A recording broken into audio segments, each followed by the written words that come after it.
Mga towels ngayong araw, gagawa tayo ng ito, Sonic rubber damper.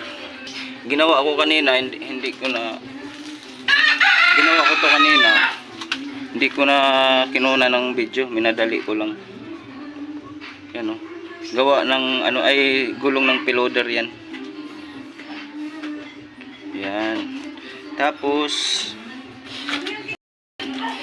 ito gamit natin, lagi yan na gamit sa motor, hindi lang sa sasakyan. Tapos bumili na rin ako ng kikil dahil nung linggo nagpalit ako ng isang set na kadena tsaka sprocket. Itong ano, nabili ko to sa Honda, kasa genuine parts din to. Yung dito mga katowels, hindi akma, kaya kikilin ko. Yung dito may awang. Tapos kung tignan nyo yung ayun o, tinulak ko na nga yan para medyo makakapit ng 5 thread. Medyo baon kasi yung ano, medyo baon yung tornilyo nya. Dapat nakaangat to para lock type kasi itong ano, itong nut nya may guma, hindi siya nakalock kasi hindi akma yung sprocket dito sa pinaka-hub nya. Mamaya mga towels, pakita ko sa inyo, kalasin ko muna.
Ito ang ibig sabihin ko mga katowels.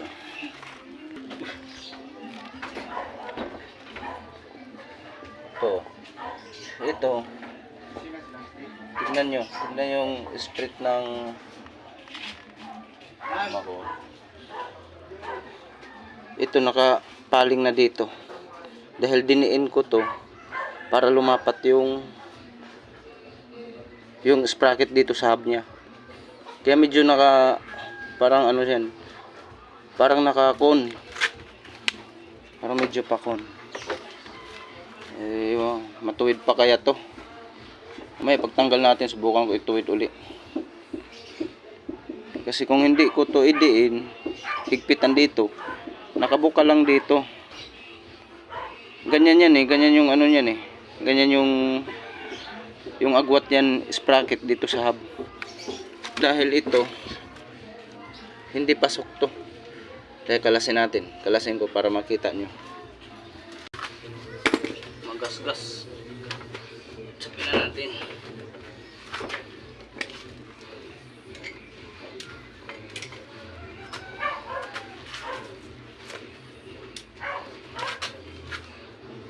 Diin na natin konti.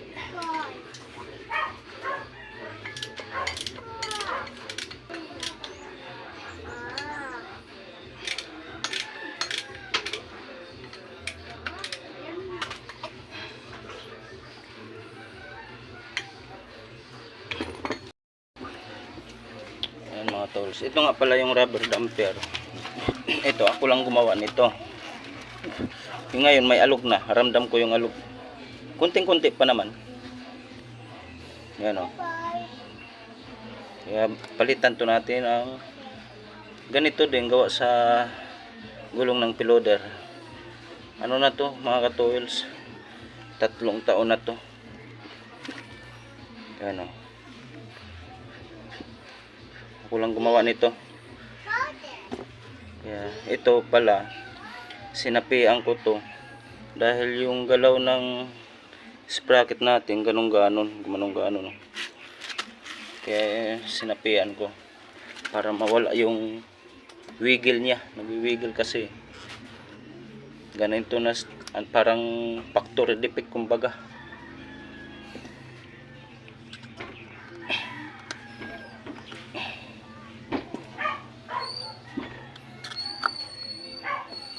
Princess, alis dyan. Ito na. Ito, tingnan nyo mga ka-tools, malaki yung isa malaki na. Tapos ito masikip na to. Ayan. Ito yung ipalit natin bago kong gawa. Yan. Matagal masira yan mga tools. Ito yung luma. Parang kung tignan mo parang okay pa pero may kalog na to. Ito yung bago. So ikabit natin. Arito. Ikabit natin.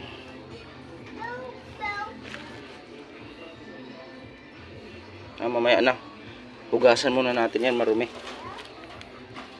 Dito tayo, unahin natin to. Tanggalin muna natin to.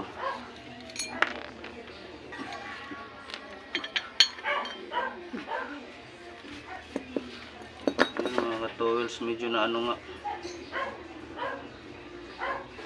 Yan o. Dahil tinulak ko to, pinilit ko eh. Medyo na deform. Ito nakalabas na dito. Paano kaya to? So pukpukin ko na lang siguro. Ito ang ibig kong sabihin mga tools. Ito kung nakikita nyo, hindi isa nasagad dito. Hanggang dito lang siya.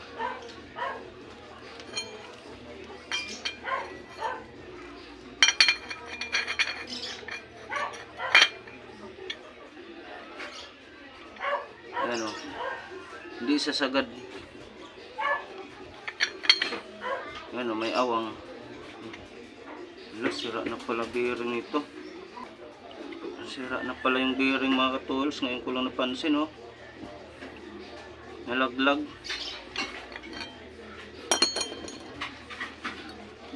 Sira na pala ang bearing mga ka-tools. Kaya palang daming grasa dito. Yari na. Hindi ko lang napansin. Nako.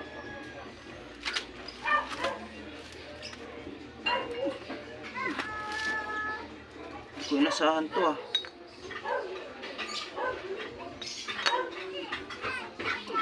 Oh. Isira na. Wala na. Ito yung housing niya.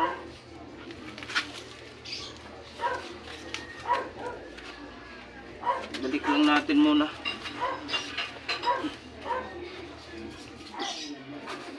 Doon, kalaglagan yung bearing niya. Bearing ng hub.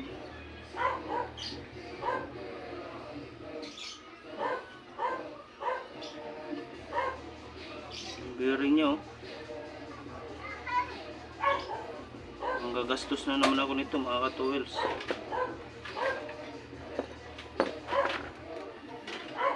Balik lang muna natin. Huwag muna natin kikilin. Kasi nakalabas nga to. Ibalik natin to. Ganyan. Tapos higpitan uli para dumiretso siya. Yan. Para tumuwid uli. Hindi ko napukpukin, baka masira.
Pantay lang natin mga tools.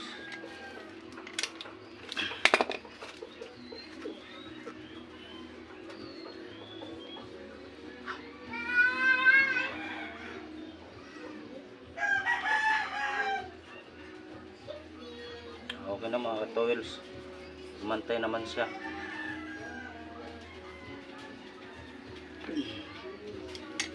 Tanggalin na natin.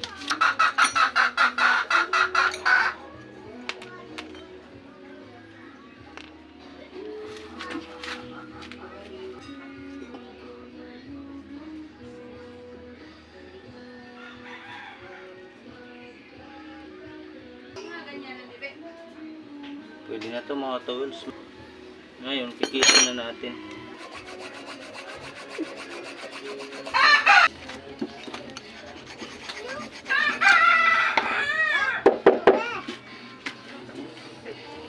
Ayun na mga tools.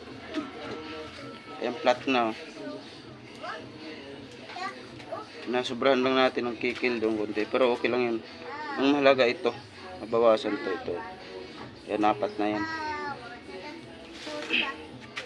Okay, kabit natin kung lalapat na yan. Yung mga towels lapat na. Yan. Makikita nyo, lapat na siya.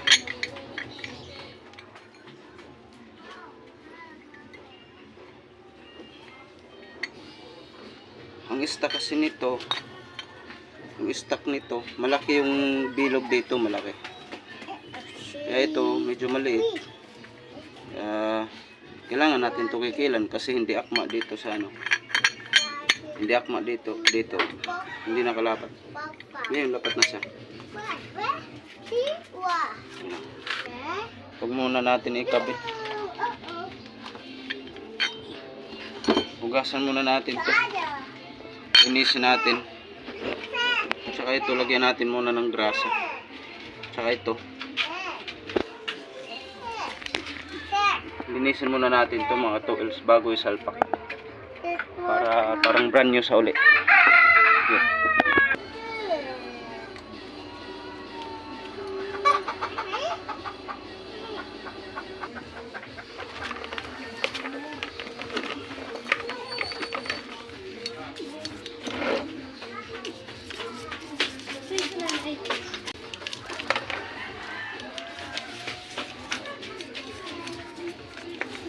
Ganito ka towels, may grasa-grasa na matigas. Wala tayong gasolina. Gamitan natin ng sabon na bar para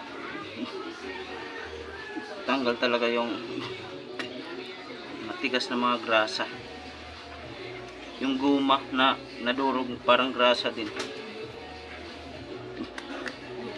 Kasi natanggal naman lang, linisan na natin ng maigi. Yung mga towels, gamitan natin ng Scotch Brite para matanggal yung mga itim-itim. Matigas eh. Tanggalin ko lang yung mga itim-itim. Ano yan eh? Guma na natunaw. Parang nagrasa. Naging grasa. Pero, makunat kasi tanggalin.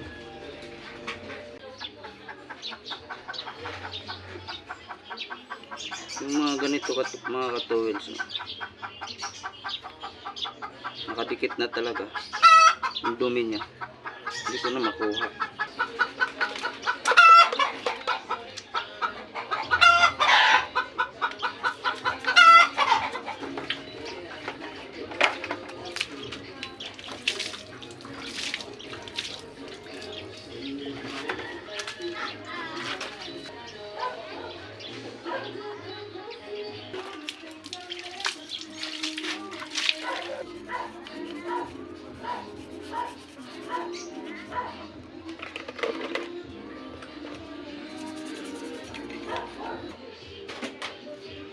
Ayan mga katuwils, malinis na.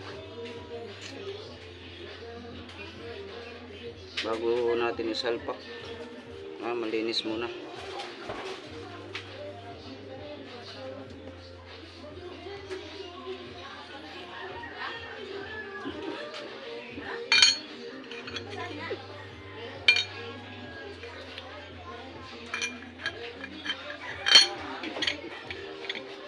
Yun o,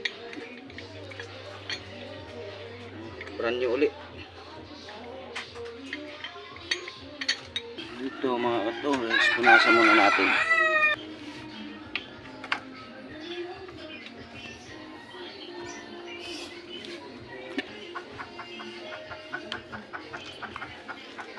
So ilagay natin to rubber, itong sonic nya.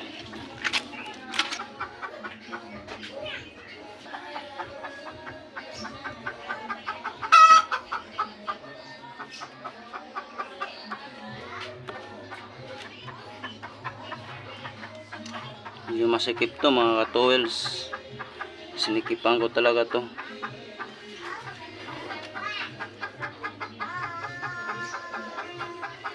May gagawin tayo dyan pag sobrang sikip.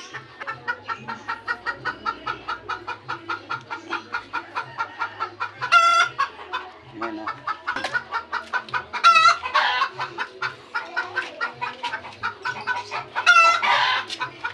Masikip nga talaga mga katuwils, pero gawa natin ang paraan yan. Unahin muna natin to. Bumili ako dito sa Tres ng bago. Ito yun o, kuyo. Ayun, tinanggal na. Ito yung ipalit natin. Yan. Bumili ako, ipakapit ko na lang sa kanila.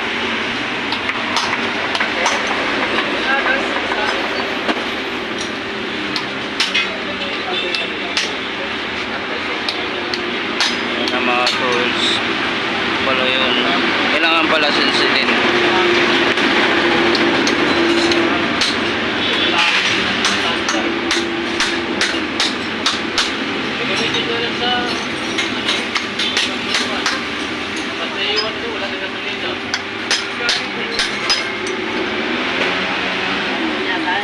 Wala yun, kailangan sensitin.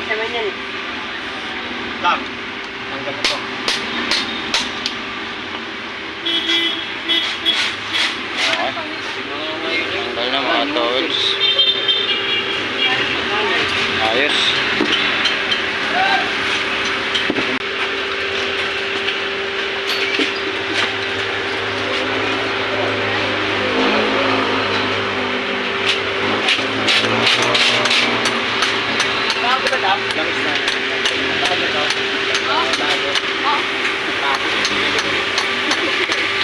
Wala siyang lock, no? Walang lock, no? Ayan na mga towels. Replacement lang to mga towels. Biglaan kasi. Ako lang kasi gumagawa ng motor ko. Mali man pag sumakay na, ayun, dinadala ko na sa shop.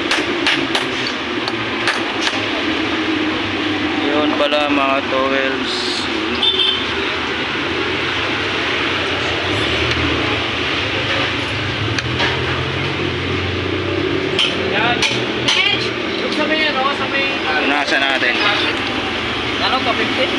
300. Nagkagaram mo.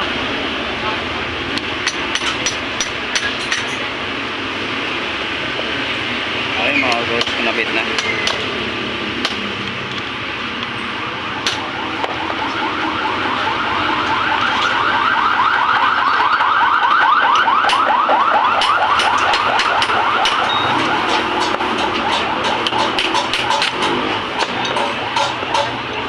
Dali mo na lang yun doon. Ha? Dali mo na lang. Dali. Langis. Dali mo na lang. Ikaw na magdala. Ikaw na. Dala mo tornilyo ah. Wala na sa counter, sir. Nandun na sa counter. Ay mga tools. Nakibit na. Nakita natin kung paano. Magaya na natin.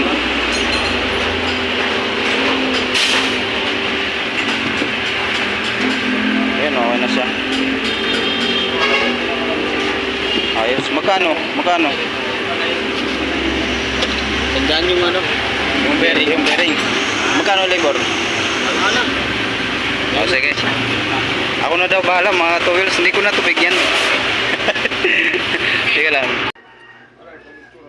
Galing na tayo doon. Nagpapalit. Replacement lang mga tools. Hindi sa genuine. Eh biglaan to mga tools eh. Hindi ko inasahan ganun nangyari. Masikip mga tools. Lagyan natin ng grasa konti ito para lumulas siya, para madali may pasok sa sonic damper niya.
Ayan mga tools, yung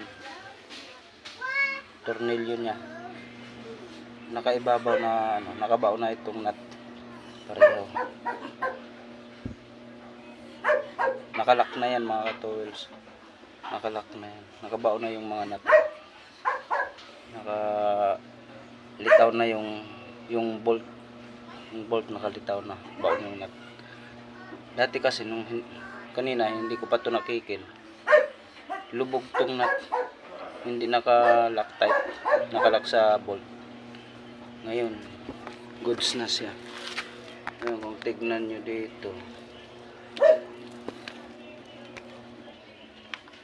ayan mga tools, lapat yan, lapat, mas lapat kaysa kanina, mas goods yan ngayon.